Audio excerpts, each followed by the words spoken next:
Ibu yang saya kasihi di dalam Tuhan, selamat bertemu di dalam kasih-Nya. Mari kita siapkan hati, pikiran untuk firman yang sebentar kita akan baca serta renungkan bersama. Marilah kita menyiapkan diri dengan membaca Kisah Para Rasul pasal 3 ayat 1 sampai dengan yang ke-10. Bapak Ibu yang dikasihi Tuhan, ayat-ayat yang kita baca ini menyatakan bahwa kesadaran para rasul yang mesti harus kita ikuti sebagai orang-orang yang percaya atau eklesia. Kesadaran yang pertama, para rasul itu menyembah kepada Tuhan. Ini merupakan kesadaran, ia harus menyembah. Ia harus ada waktu untuk berdoa. Ia harus ada waktu untuk membaca firman-Nya. Alkitab menyatakan di sini bahwa Petrus dan Yohanes mereka pergi ke bait Allah pada jam 3 petang. Itu pada waktu ada ibadah, yaitu tentang ibadah korban, minta pengampunan kepada Tuhan.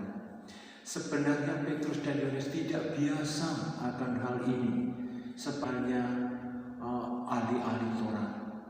Tetapi setelah Pentakosta, Roh Kudus dicurahkan atas Petrus dan kawan-kawan. Akhirnya mereka ini diterangi oleh Roh Kudus dan mereka insaf dan sadar.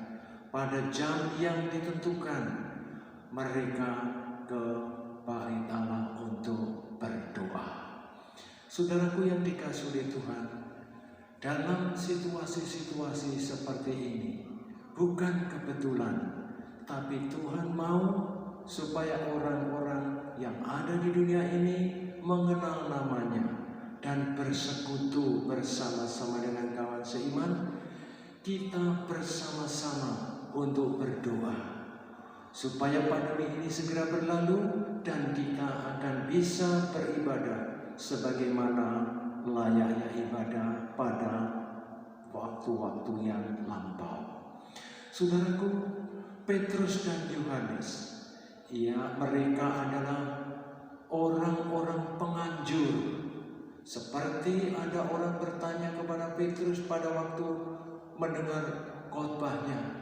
Dia bertanya, "Tuhan, aku harus melakukan apa supaya aku diselamatkan?" Maka Petrus menjawab pertanyaan mereka, "Bertobatlah, berilah dirimu dibaptis, maka kamu akan memperoleh pengampunan dosa." Saudaraku, jadi itu yang disampaikan Petrus. Dia menganjurkan orang bertobat, menganjurkan orang dibaptiskan di dalam nama Yesus dari Nazaret. Dan mereka disampaikan itu supaya mereka sungguh-sungguh menjalani hidup yang baru di dalam Tuhan.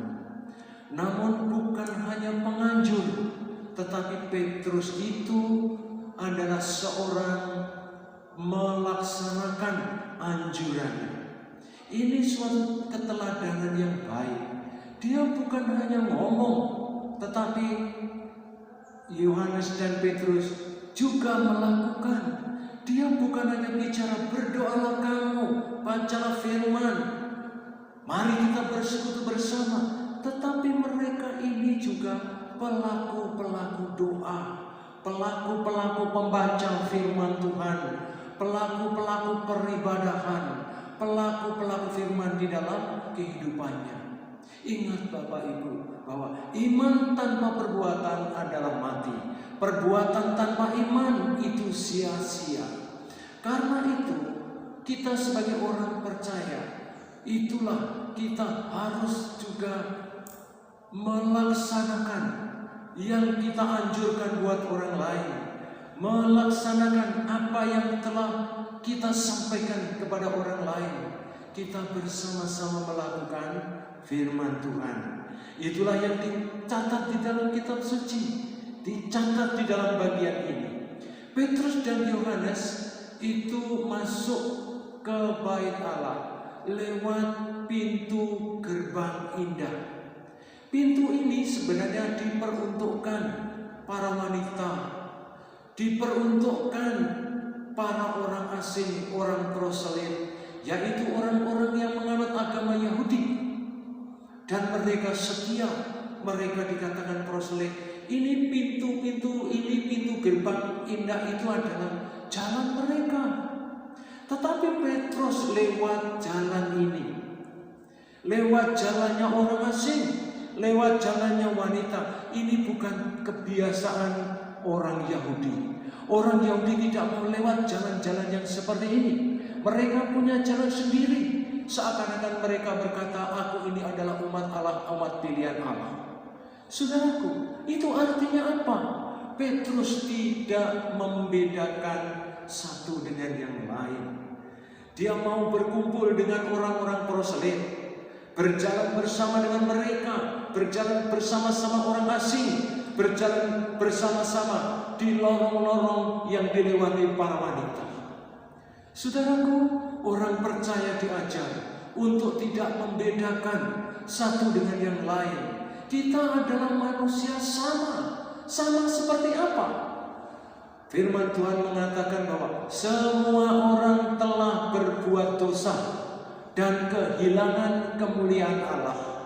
Upah dosa itu maut, tetapi karunia Allah adalah hidup kekal di dalam Yesus Kristus. Semua orang, semua manusia berdosa. Para rasul, para nabi, para pemimpin, siapa saja di dunia, semua berdosa. Dan akhirnya semua mati. Semua akan menjadi kembali menjadi tanah lagi. Tidak ada yang hidup. Hanya satu yang hidup, Yesus Kristus. Kenapa? Memang dia bukan dari dunia. Dia datang dari Roh Allah yang turun ke dunia. Itu sebabnya maut tidak berkuasa atas Yesus Kristus. Itulah juru selamat kita. Maka orang Kristen biasanya menyebutkan bahwa kami berdoa di dalam nama Yesus Kristus yang hidup. Artinya tidak mati. Dia bisa mendengar doamu, dia bisa mengerti pergumulanmu, dia bisa melihat keadaanmu. Tuhan kita adalah Tuhan yang hebat. Itulah Petrus lewat jalan di sana, supaya orang-orang itu sungguh memahami ajaran Kristen yang mengatakan apa? Haruslah mengasihi sesama manusia. Alkitab juga menceritakan dalam perjalanannya ia menemukan, yaitu ada orang lumpuh dari lahir dan saat ini usianya 40 tahun. Selama 40 tahun dia ada di gerbang indah itu. Dia bekerjanya meminta-minta. Dan ketika Petrus lewat, ia meminta sedekah kepadanya. Tetapi kalau kita perhatikan di dalam bagian ini, saudaraku, memang Petrus menaruh perhatian kepada orang yang timpang ini. Dalam riwayat orang Yahudi, bahwa orang timpang, orang cacat tidak boleh masuk rumah Tuhan. Tidak boleh. Mereka merasa kurang nyaman kalau ada orang timpang masuk di dalam rumah Tuhan. Karena yang dipersembahkan itu yang baik. Kalau mereka akan mempersembahkan, pasti diteliti. Itu kambingnya itu cacat atau tidak. Diteliti. Baru kalau yang sudah sempurna boleh dipersembahkan. Kalau tidak, dibawa pulang. Sapi demikian juga. Kalau cacat dibawa pulang, kalau sudah baik maka dipersembahkan. Jadi prinsipnya yang cacat tidak boleh masuk di dalam bait Allah. Tidak boleh dipersembahkan di dalam bait Allah. Namun Petrus menaruh perhatian kepada orang yang timpang atau lumpuh ini. Saudaraku, ini adalah sesuatu yang menarik. Petrus tidak bisa mengatakan, tidak boleh mengatakan kepada orang ini cacat, orang ini saling membuat seperti itu. Tetapi kita ini sesama manusia. Marilah kita saling mengasihi satu dengan yang lain. Kasihlah sesamamu manusia seperti engkau mengasihi dirimu sendiri. Siapa saja. Masa-masa pandemi ini kita selalu dan terus mendoakan bangsa kita. Itulah kesadaran yang pertama. Kesadaran untuk berdoa. Kesadaran untuk yaitu melakukan anjurannya. Kesadaran yang berikutnya menaruh perhatian kepada orang lain. Hendaklah ada pada kita sekalian supaya kita menjadi eklesia yang sungguh-sungguh diberkati Tuhan. Yang kedua, kesadaran yang kedua di sana dikatakan bahwa para rasul itu mengamalkan iman. Iman mereka diamalkan melalui perbuatan. Iman mereka tidak disembunyikan, tapi diamalkan kepada orang lain. Kalau kita lihat di dalam bagian ini, bahwa Petrus ketika melihat orang buta itu, dan dia berkata, perhatikanlah kepada kami. Orang buta itu memperhatikan dengan harapan dia mendapat sesuatu. Petrus langsung berkata, emas perak tidak ada padaku, namun yang ada padaku kuberikan kepadamu. Dalam nama Yesus Kristus dari Nazaret itu, berjalanlah. Kemudian Petrus mengambil tangan kanannya, Yohanes mengambil tangan kirinya, dan mereka bersama-sama mengangkat orang itu. Alkitab bercerita, maka mata kakinya menjadi kuat. Kemudian dia bisa berdiri tegak. Atas apa? Karena Petrus imannya kepada Yesus Kristus itu diamalkan kepada orang yang sakit itu. Dan yang sakit itu, yang lumpuh itu bisa berdiri. Luar biasa Bapak Ibu yang dikasihi oleh Tuhan. Kalau kita melihat di dalam bagian ini, sungguh-sungguh inilah suatu kisah yang luar biasa. Keajaiban terjadi oleh karena orang memperhatikan orang lain. Saudaraku yang dikasihi oleh Tuhan, orang lumpuh itu akhirnya bisa berdiri. Karena apa? Karena perhatian hamba Tuhan, perhatian orang percaya. Mari kita memperhatikan sekitar kita supaya mereka pun orang-orang boleh diselamatkan. Orang lumpuh ini Bapak Ibu, kemudian dia bisa berdiri, kemudian berlatih untuk berjalan, kemudian jalan cepat, loncat, jalan-jalan di waktu itu. Dan indahnya Bapak Ibu, yaitu si lumpuh itu mengikuti kedua rasul itu masuk di dalam bait Allah. Rasul ini masuk di dalam bait Allah. Dengan dikatakan dalam Alkitab, mereka meloncat-loncat kegirangan, riang gembira, dan katakan puji Tuhan, haleluya. Karena mereka itu sudah bisa berjalan kian kemari. Ini adalah sesuatu yang luar biasa Bapak Ibu. Setelah sembuh, mereka masuk di dalam bait Allah. Sukacita orang-orang lain yang menerima dia. Saudaraku, ini penting buat kita sebagai orang-orang percaya. Bagaimana kalau Tuhan sudah memberkati Bapak Ibu? Pastilah Bapak Ibu diberkati sehat. Pastilah Bapak Ibu sudah dilindungi dalam perjalanan. Pastilah pekerjaanmu sudah sungguh-sungguh baik dan diberkati. Jangan meninggalkan Tuhan. Masuklah dalam bait Allah.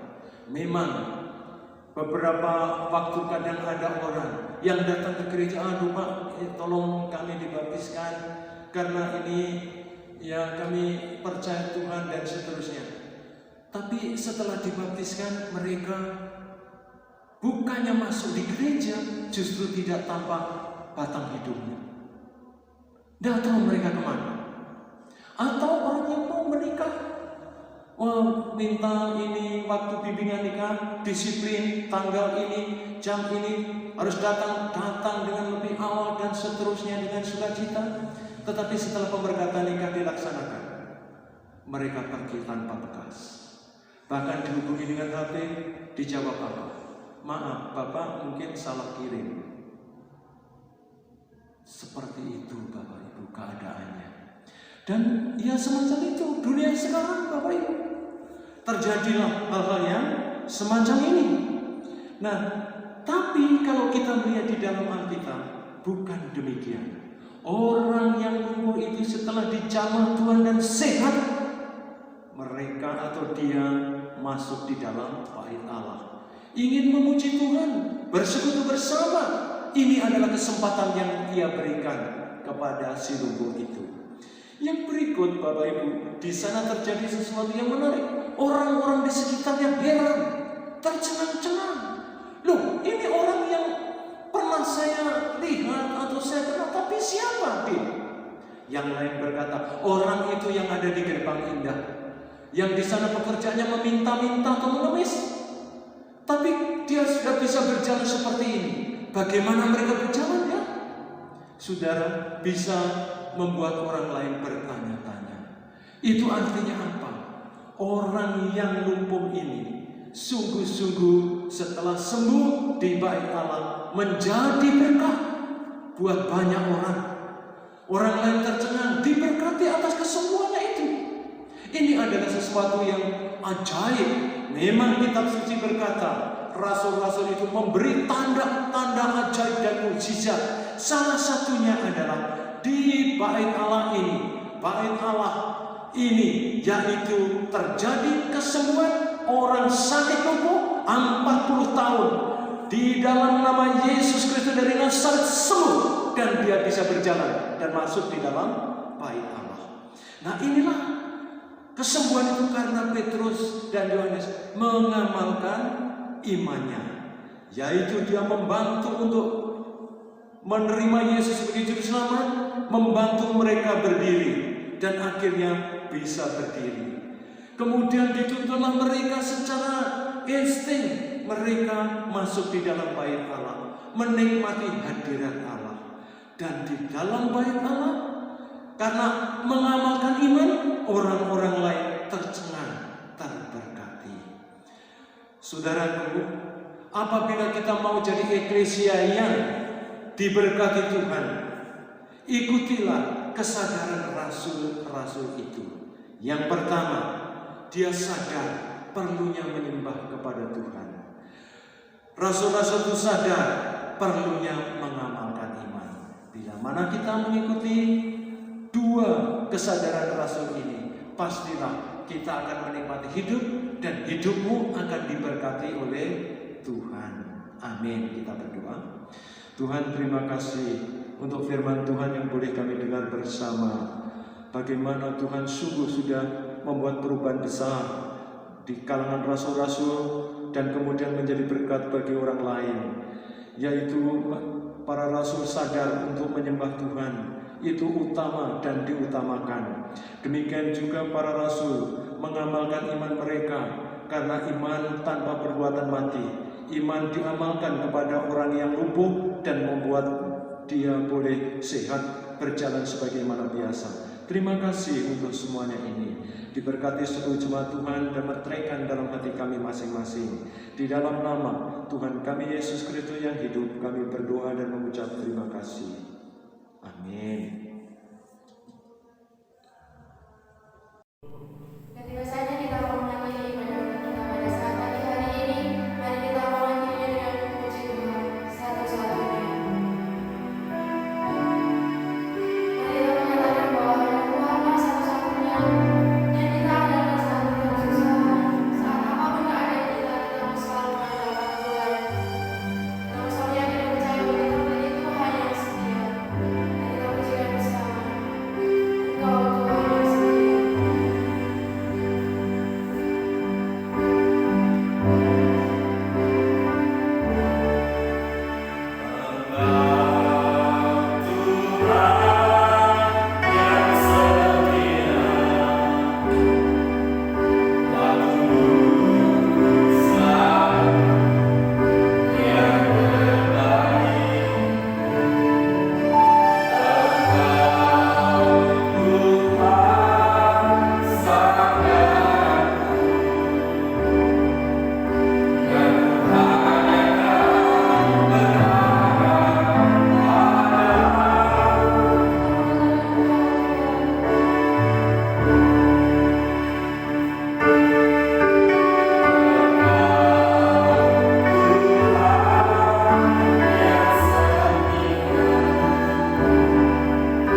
Arahkanlah hatimu kepada Tuhan dan terimalah berkah-Nya.